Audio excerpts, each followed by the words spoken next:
Starting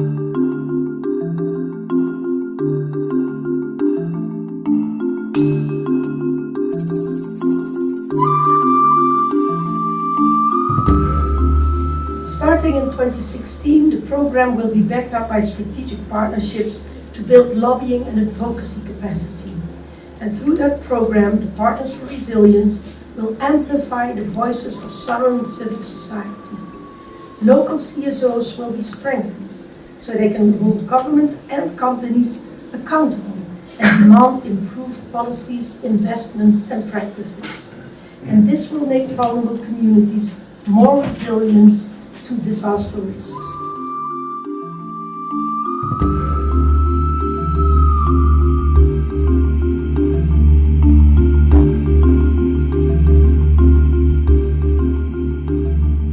The best level of participation is when communities start deciding about their life. But NGOs many times, they take whole decisions at their own. What will be the objective? This will much million is already available. Decision making starts from the bottom. A, give powers to the community. And powers not as an observer or as a decision maker in deciding. So we are trying hard.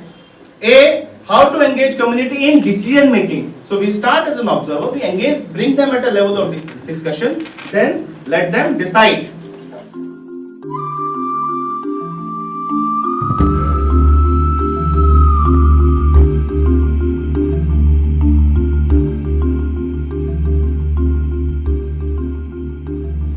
Communities and disasters do not operate in vacuum. There are certain reasons why certain trends are happening. There are broader climate situations that are changing, they're making the situation more dynamic. So the key bit is to encourage the recognition of the fundamental linkage between people and ecosystems and build out of this interlinkage in the way we plan for risk, the way we talk about risk, and the way we advocate risk. Thank you.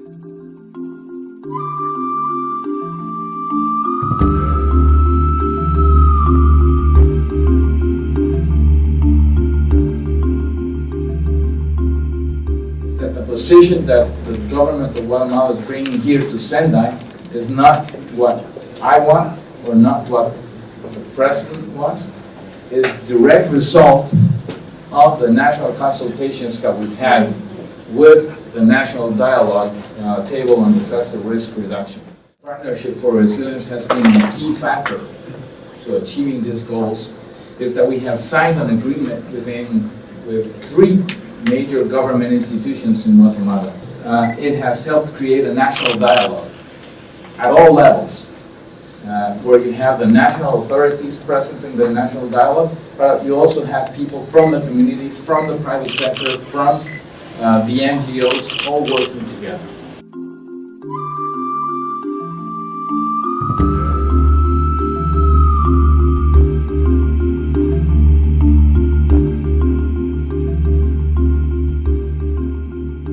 If you want something, then you must play a role. That is to say, the communities have to play their roles effectively, particularly in the gathering of the information and in the usage of the information. Because having the information, and if you cannot use it, then you cannot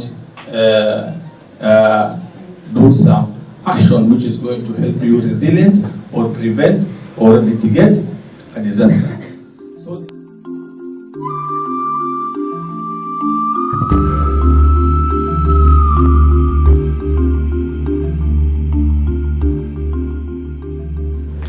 building capacity is really very, very crucial.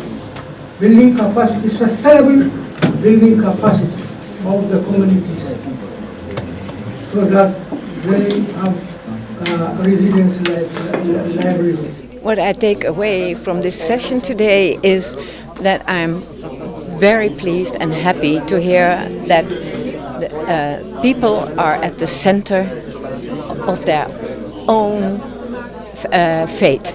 The real work is always done at grassroots, and the first people that respond in a disaster of whatever kind are the local people and not the authorities, because they are there and they will have to do the first things to rescue themselves and their livelihoods.